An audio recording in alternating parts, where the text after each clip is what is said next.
irrigation. Irrigation is one of the most important steps of agricultural practices. Like all other living organisms, plants need water for proper growth and development. Plants contain nearly 90% of water.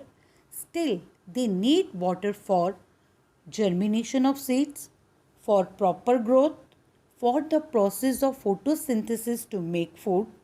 Water dissolves nutrients which are transported to each part of the plant, protects the crop from cold and hot dry winds. The plants absorb water through their roots. Crops need water at the right time. Sometimes soil gets water naturally by rain. If rain does not occur on time, the whole crop is destroyed. To avoid such cases, watering of plants is done by artificial methods.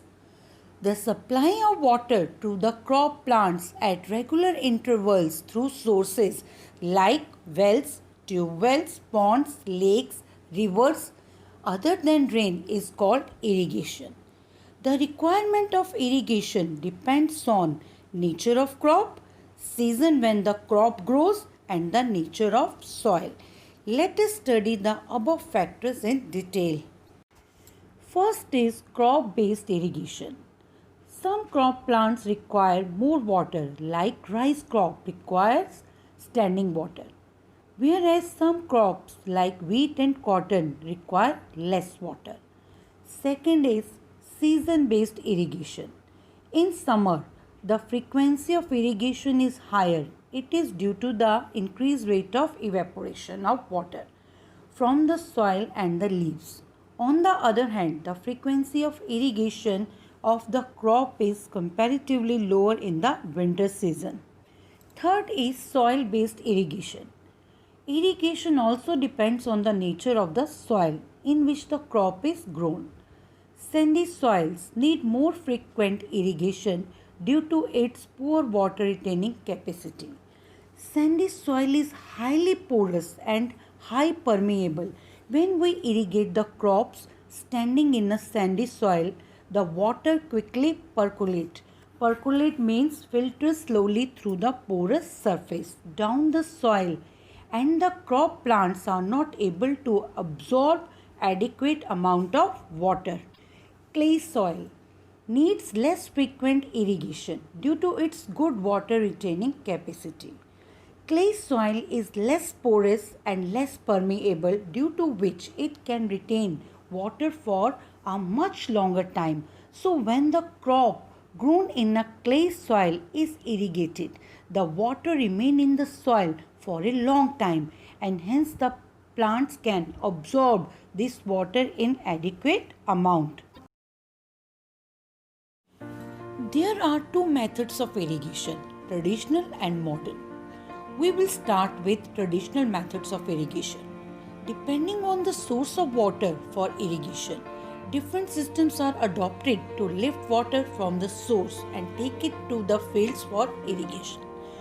First mode, pulley system. It is a simple system in which water is drawn from a well by using a bucket tied to a long rope attached to the pulley. Generally, this method is used when the well is inside the field only. The farmer draws water and pours directly into the field. Second is chain pump. It is used to lift water from distant stream, canal or a pond. This system has two wheels connected to chain. One wheel is on ground and other is in pond. Bucket is attached to chain.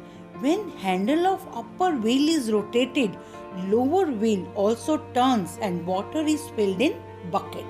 This filled bucket water moves up, which is used for irrigation. Third is Dagley. It is a very simple system to draw water from shallow well. A wooden beam is put over a forked structure. Long arm of wooden beam is towards well, short arm is away from it. Weight is tied to shorter arm. Bucket is attached to longer arm and it is pulled down in well. When it is filled with water, rope is released weight of stone pushes bucket up. Bucket is emptied into the field and lowered again into the well. Fourth is Rahat lever system.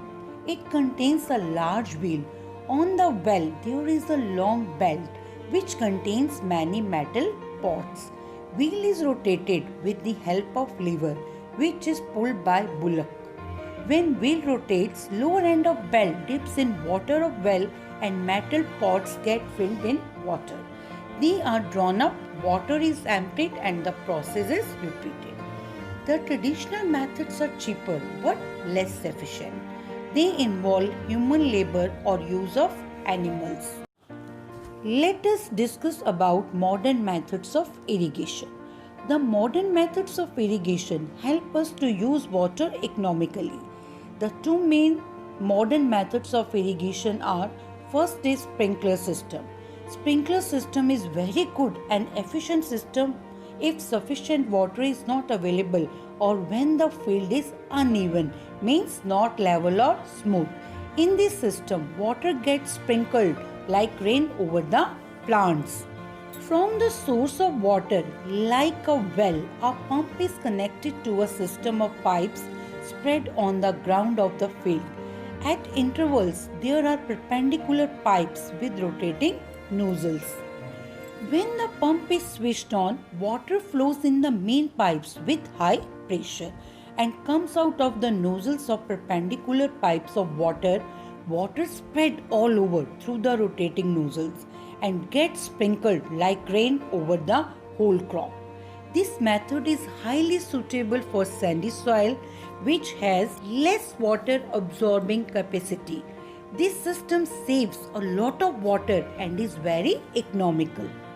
Second is drip irrigation system. In this system, water falls drop by drop at the base of roots. It is highly efficient system in area where there is shortage of water, as the water is not wasted. It is an excellent way of watering fruit plants, gardens and trees, as it provides water drop by drop enough for roots to absorb without spilling water all over. Besides providing the right amount of water, it is necessary to have adequate drainage in irrigated fields. Excessive watering on the field may cause a condition called waterlogging, which may harm the crops by reducing the supply of air to the roots of plants, increasing the salt content of the soil, which is harmful for the crop.